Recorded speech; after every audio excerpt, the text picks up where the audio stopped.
بسم اللہ الرحمن الرحیم۔ السلام علیکم۔ میں پیدائشی بانجھ تھی، اسی لیے اماں میری شادی ہی نہ کرتی تھی، مگر جس دن اماں مرنے لگی اسی دن مجھے خواجہ سرا کے ساتھ بیاہ دیا گیا، کیونکہ اماں کے سوا میرا کوئی نہیں تھا۔ اب مجھے اپنے شوہر خواجہ سرا سے گھن آتی تھی، جبکہ وہ میرا بہت خیال رکھتا تھا۔ ایک دن مجھے ایک لڑکا پسند آ گیا تو میں خواجہ سرا کے جاتے ہی اسے گھر بلانے گئی۔ ایک دن اچانک خواجہ سرا نے مجھے اس لڑکے کے ساتھ دیکھ لیا تو مجھے بددعا دے کر اسی لڑکے کے ساتھ رخصت کر دیا۔ میں دلہن بنی سیج پر بیٹھی بہت خوش تھی، مگر اس وقت پاؤں تلے سے زمین نکل گئی جب شوہر کمرے میں آیا، کیونکہ اس لڑکے نے میری امی اکثر مجھ سے کہا کرتی تھیں، پاکیزہ تو بانجھ ہے، اسی لیے اپنی آنکھوں میں کسی قسم کے سپنوں کو جگہ مت دینا۔ امی نے یہ تلخ حقیقت اس وقت مجھ پر واقع کر دی تھی جب میں نہ تو بانجھ لفظ سے واقف تھی، نہ ہی کوئی سپنے دیکھا کرتی تھی۔ میں امی سے پوچھتی کہ امی بانجھ کیا ہوتا ہے تو امی کہتی کہ میں نہیں بتاؤں گی، زندگی خود ہی تجھے اس لفظ کا مطلب بتا دے گی۔ میں سر جھٹک دیتی، مگر یہ لفظ کہیں نہ کہیں میرے دماغ میں محفوظ ہو گیا تھا۔ دل چاہتا تھا کہ کسی بڑی عورت کو روک کر پوچھ ہی لوں کہ یہ بانجھ پن کس بلا کا نام ہے، مگر میں یہ نہیں کر سکتی تھی کیونکہ امی نے مجھے اپنے سر کی قسم دے رکھی تھی۔ وہ کہتی تھیں کہ پاکیزہ خبردار، اس لفظ کا مطلب کسی سے مت پوچھنا، نہیں تو میرا مرا ہوا منہ دیکھے گی۔ میں دل ہی دل میں سوچتی کہ اگر امی نے مجھے اس لفظ کا مطلب نہیں بتانا تو پھر مجھ سے یہ حقیقت بھی چھپا لیتی کہ میں بانجھ ہوں۔ خیر، میں جیسے جیسے بڑی ہوتی گئی اس لفظ نے میرے دماغ کے کسی تاریک کونے میں قبضہ سا کر لیا تھا، کیونکہ اب ہر نئے نئے الفاظ اور جذبات سے سامنا ہوتا تھا۔ اب تو پیار محبت کی باتیں اچھی لگتی تھیں۔ میری کلاس کی کوئی لڑکی اپنے ڈھکے چھپے پیار کا ذکر کرتی تو میں بہت شوق سے سنتی۔ مجھے مرد ذات میں بہت اٹریکشن محسوس ہوتی تھی، کیونکہ 16 سال کی عمر ہونے کے باوجود آج تک میں نے کسی مرد کو قریب سے نہیں جانا تھا۔ امی ہی اکثر کہا کرتی تھیں کہ پاکیزہ، جب تمہارا باپ زندہ نہ تھا تو مجھے زمانے کی پرواہ ذرا بھی نہ تھی۔ تمہارے ابو مجھے زمانے کی سرد و گرم سے بچائے ہوئے تھے۔ اس دور میں جس کے ساتھ مرد ہے وہی عورت قدر کی آنکھ سے دیکھی جاتی ہے۔ مرد بہت مضبوط سہارا ہوتا ہے، مجھے بھی یہ سہارا چاہیے تھا۔ خیر، میں جوانی کی منزلیں چڑھنے لگی تھی۔ اب میری امی میرے لیے بہت متفکر رہا کرتی تھیں۔ ان کی صحت جو اب جواب دینے لگی تھی، بیٹھے بیٹھے ہی ان کو کھانسی کا دورہ پڑ جاتا، پھر کوئی دوا کوئی دارو ان پر اثر نہیں کرتی تھی۔ امی رو کر کہتی کہ مجھے سمجھ نہیں آتی میں تجھے کس کے سپرد کر جاؤں۔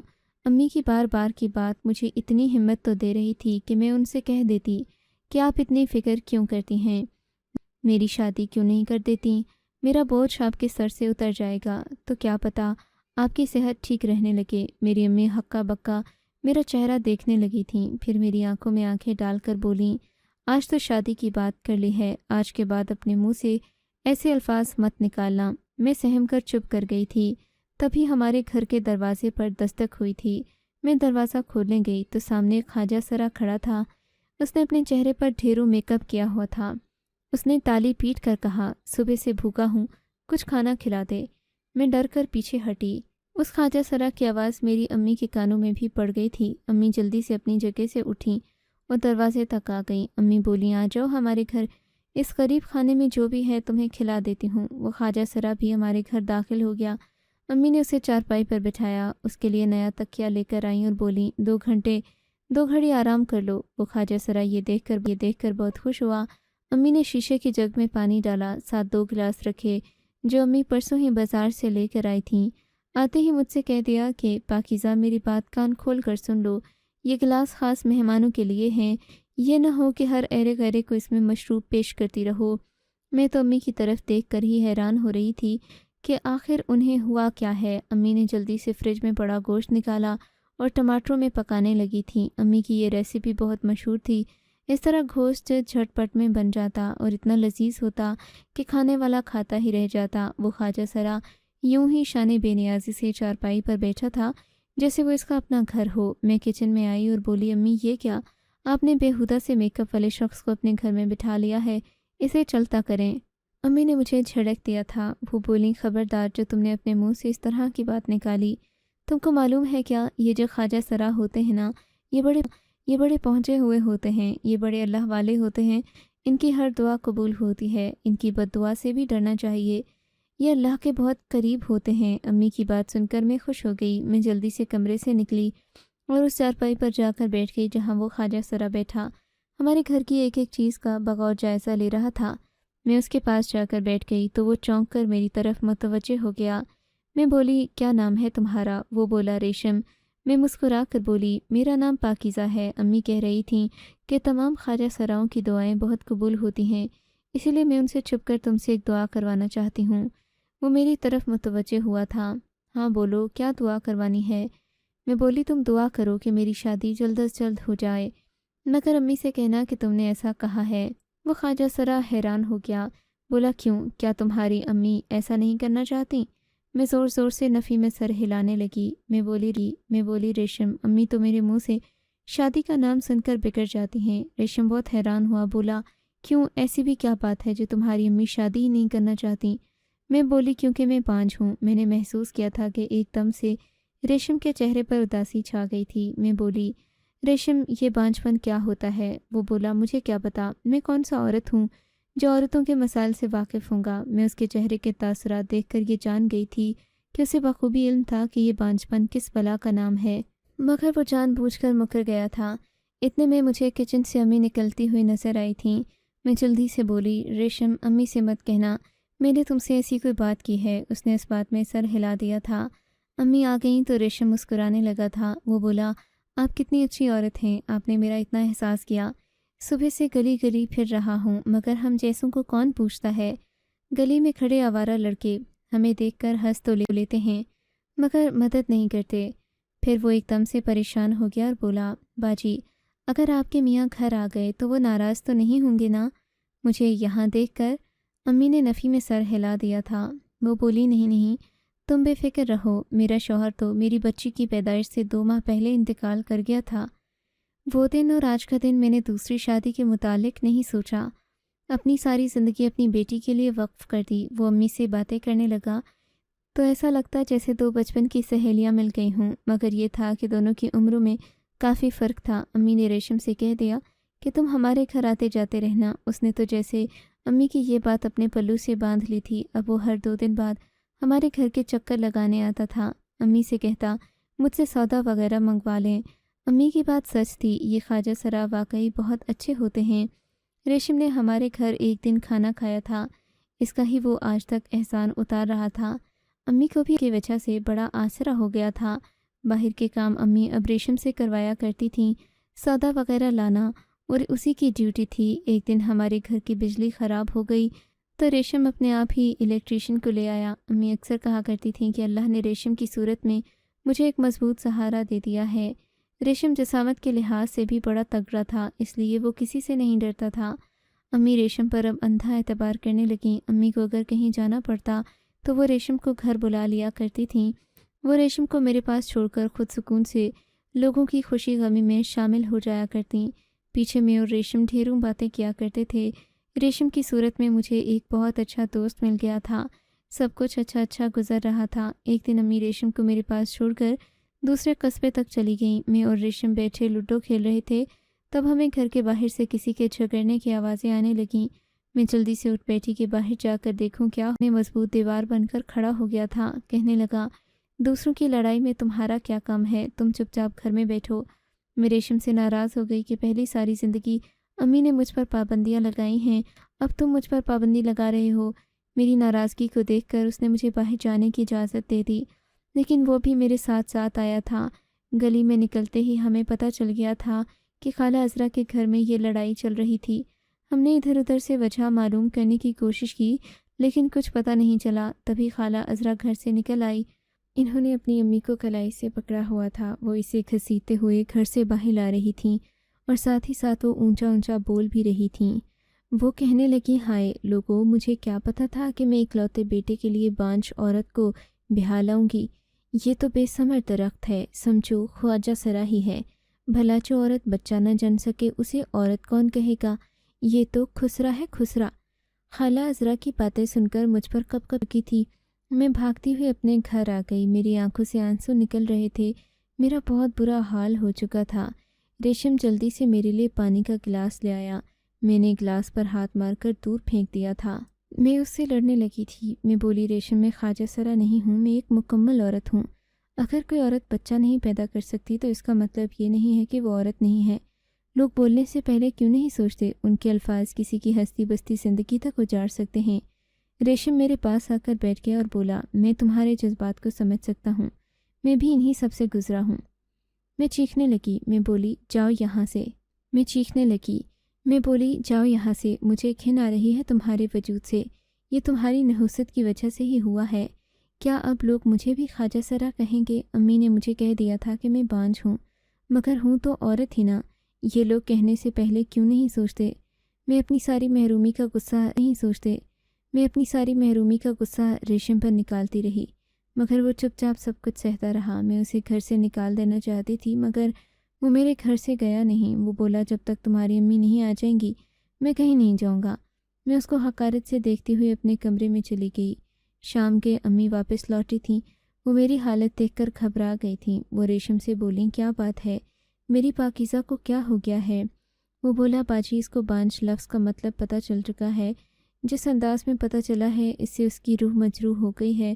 کاش آپ نے خود ہی بہت بہتر الفاظ میں اپنی بیٹی کو سب کچھ سمجھا دیا ہوتا۔ ریشم چلا گیا۔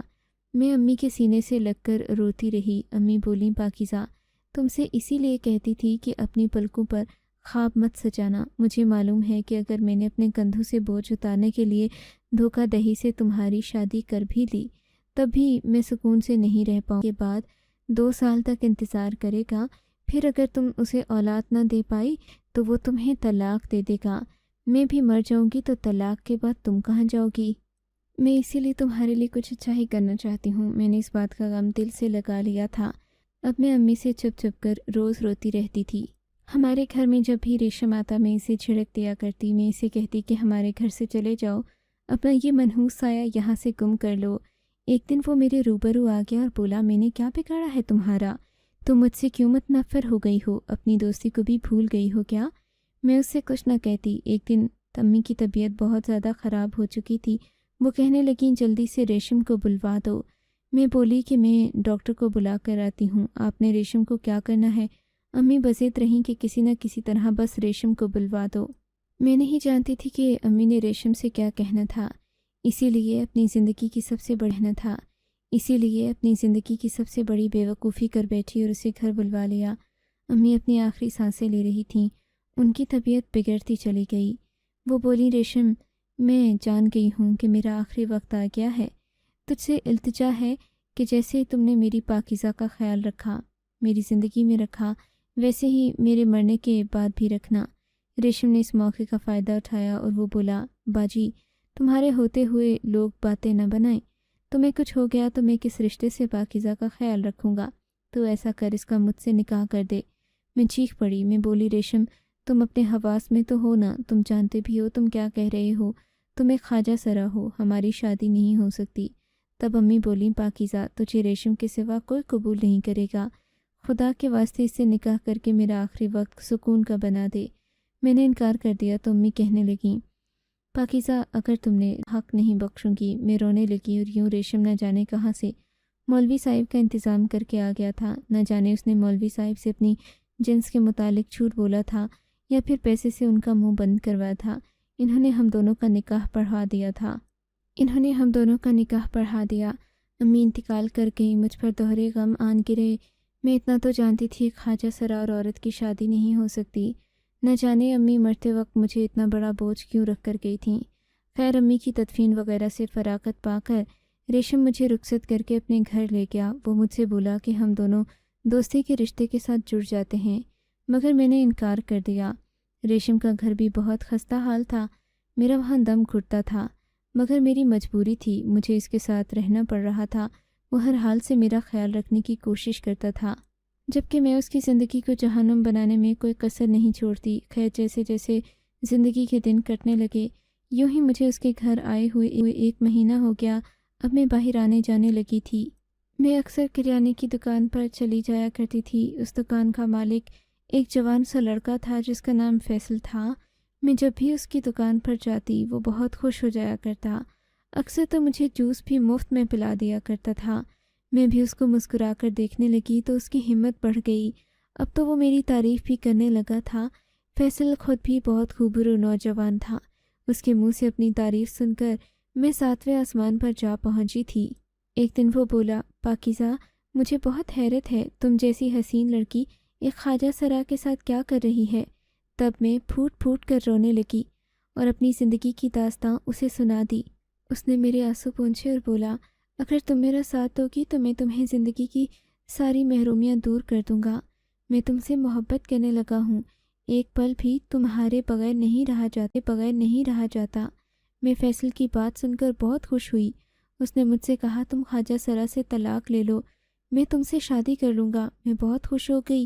میں گھر جا کر بے صبری سے ریشم کا انتظار کرنے لگی۔ وہ جب گھر آیا تو میں اس سے بولی، ریشم مجھے تم سے طلاق چاہیے۔ وہ بولا، میں تمہیں طلاق نہیں دوں گا کیونکہ تمہاری امی تمہیں مجھے سونپ کر گئی ہیں۔ میں بولی، مجھے تم سے مضبوط سہارا مل گیا ہے۔ میں فیصل سے بہت محبت کرتی ہوں، وہ بھی مجھے چاہتا ہے، اس لیے مجھے طلاق دے دو۔ ریشم کی آنکھوں میں آنسو آ گئے تھے۔ مجھے اس دم ایسا لگا جیسے اس نے دل ہی دل میں مجھے کوئی بد دعا دے دی ہو۔ وہ بولا، پاکیزہ تم نے مجھے سمجھنے کی کوشش نہیں کی۔ اتنا کہہ کر اس نے مجھے طلاق دے دی۔ مجھ پر عدت نہیں لگتی تھی کیونکہ میرا اور ریشم کا صرف زبانی کلامی نکاح ہوا تھا، ہمارا آپس میں کوئی رشتہ نہیں تھا۔ میں نے فیصل کے ساتھ شادی کر لی تو اس نے اپنی کریانے کی دکان چھوڑ دی، مجھے اپنے آبائی گاؤں لے گیا۔ میں اس کے ساتھ 1 مہینہ ہی رہی تھی۔ یہ دن میری زندگی کے خوبصورت ترین دن تھے۔ پھر نہ جانے فیصل کو کیا ہو گیا، اس نے مجھے طلاق دے دی۔ میں حیران تھی کہ آنن فانن یہ کیا ہو گیا تھا۔ میں اس کے عزائم سے واقف نہیں تھی۔ اس نے مجھے ایک جسم فروشی کے اڈے پر لے جا کر فروخت کر دیا۔ جب وہ مجھے گدھوں کے پاس چھوڑ کر جا رہا تھا تب بولا، تم شاید پاگل تھیں جو یہ سمجھ بیٹھی کہ ایک مکمل مرد کو ایک بانجھ عورت سے محبت ہو سکتی ہے۔ اتنا کہہ کر وہ چلا گیا تھا مگر مجھے جہنم میں دھکیل گیا تھا۔ اب میں روز و شب دہکتی آگ میں جلتی رہتی۔ مجھے ہی لگتا تھا کہ فیصل کی محبت صرف اور صرف ریشم کی بددعاؤں سے ختم ہوئی ہے۔ اب مجھے نچایا بھی جاتا تھا۔ یہ اس دن کی بات ہے جب میں ایک بہت بڑے سیٹھ کے بیٹے کی شادی میں ناچنے گئی ہوئی تھی۔ وہاں پر سب لوگ مجھ پر پیسوں کی برسات کر رہے تھے۔ تب میری نظر ریشم پر پڑ گئی۔ شاید وہ وہاں شادی کی مبارکباد دے کر کچھ وصول کرنے آیا تھا۔ اسے دیکھ کر مجھے رونا آ گیا۔ میں نہیں چاہتی تھی کہ وہ مجھے اس حال میں دیکھے۔ میں وہاں سے بھاگ جانا چاہتی تھی مگر مجبور تھی۔ تبھی ریشم کی نظر مجھ پر پڑ گئی۔ وہ مجھے دیکھ کر ہکا بکا رہ گیا۔ جب میں ڈانس سے فارغ ہوئی وہ میرے پاس آ گیا اور بولا، پاکیزہ یہ کیا کر رہی ہو؟ اس کی ہمدرد آواز سن کر میں خود پر ضبط نہیں کر سکی، میں رونے لگی۔ اس نے مجھے اپنی آپ بیتی سنا دی۔ وہ چپ چاپ میری طرف دیکھتا اور پھر بولا، تم نے اپنے ساتھ بہت برا کیا۔ اتنا کہہ کر وہ چلا گیا۔ اسے جاتے ہوئے دیکھ کر میرا دل چاہا کہ میں اس کے قدموں سے لپٹ جاؤں، اس کے ساتھ چلی جاؤں، مگر میں مجبور تھی۔ میں واپس کوٹھے پر آ گئی تھی۔ میں بہت بے چین تھی۔ ابھی مجھے کوٹھے پر آئے ہوئے دوسرا ہی دن تھا کہ اچانک پولیس کا چھاپا پڑ گیا۔ پولیس نے مجھ سمیت بہت سی مجبور لڑکیوں کو بازیاب کروا لیا۔ میں جب تھانے پہنچی تو ایس ایچ او کی سیٹ پر میں نے ریشم کو بیٹھے دیکھا۔ میں چکرا کر رہ گئی۔ سب کچھ سیٹ ہو گیا تھا۔ ریشم مجھے اپنے گھر لے آیا۔ وہ بالکل بدلا ہوا تھا۔ 2 دن قبل اس کی ایک الگ شخصیت دیکھنے کو ملی۔ مجھے حیران دیکھ کر وہ بولا، پاکیزہ میرا اصل نام نبیل ہے، میں خواجہ سرا نہیں ہوں بلکہ ایک مرد ہوں۔ میں کچھ عرصہ پہلے تمہارے محلے میں خواجہ سرا کا روپ دھار کر آیا تھا کیونکہ میں نے ایک بہت بڑے گینگ کو پکڑنا تھا۔ جب تمہارے گھر آیا تو مجھے تمہاری والدہ کی سادگی اور تمہاری معصومیت بہت اچھی لگی، بس اسی لیے میں تم لوگوں کے سامنے خواجہ سرا ہی بن کر رہا۔ میں تمہیں اپنا سچ بتانے ہی والا تھا مگر تم نے مجھ سے کہہ دیا کہ تم فیصل سے محبت کرتی ہو۔ میں بھی تو تم سے محبت کرتا تھا مگر میں نے سوچا تم نے ساری زندگی محرومیوں میں گزاری ہے، تمہیں تمہاری محبت مل جانی چاہیے، اسی لیے میں نے تمہیں طلاق دے دی۔ میں نہیں جانتا تھا کہ فیصل کسی گینگ کا کارندہ ہے، مگر تم بے فکر رہو، میں نے فیصل اور اس کے گینگ کو پکڑوا دیا ہے۔ اب تم مجھ سے کہو، کیا مجھ سے دوبارہ شادی کرو گی؟ میں نے اس بات میں سر ہلا دیا۔ میری شادی نبیل سے ہو گئی۔ اس نے مجھ سے لڑکی کو جو جگہ جگہ فروخت ہو رہی تھی بہت ہی مان اور پیار دیا تھا۔ جہاں تک بات بچوں کی تھی تو وہ نبیل نے میری خاطر اڈاپٹ کر لیے تھے۔ نبیل نے مجھے بتایا کہ اس نے مرنے سے پہلے میری والدہ کو اپنی سچائی بتا دی تھی کہ میں مرد ہوں، خواجہ سرا نہیں، اسی لیے انہوں نے تمہاری شادی مجھ سے کرائی تھی۔ میں نبیل کی محبت میں گرفتار ہو چکی تھی، اس کے بہت احسان تھے مجھ پر، میں دنیا کی سب سے خوش قسمت ترین لڑکی ہوں جسے نبیل جیسا ہم. آپ کو اگر یہ کہانی اچھی لگی ہے تو اس ویڈیو کو لائک کیجیے اور اس طرح کی مزید کہانیاں سننے کے لیے ہمارے چینل کو ضرور سبسکرائب کیجیے. کہانی سننے کا شکریہ. آپ سے ملاقات ہوگی اگلی ویڈیو میں. تب تک کے لیے اللہ حافظ.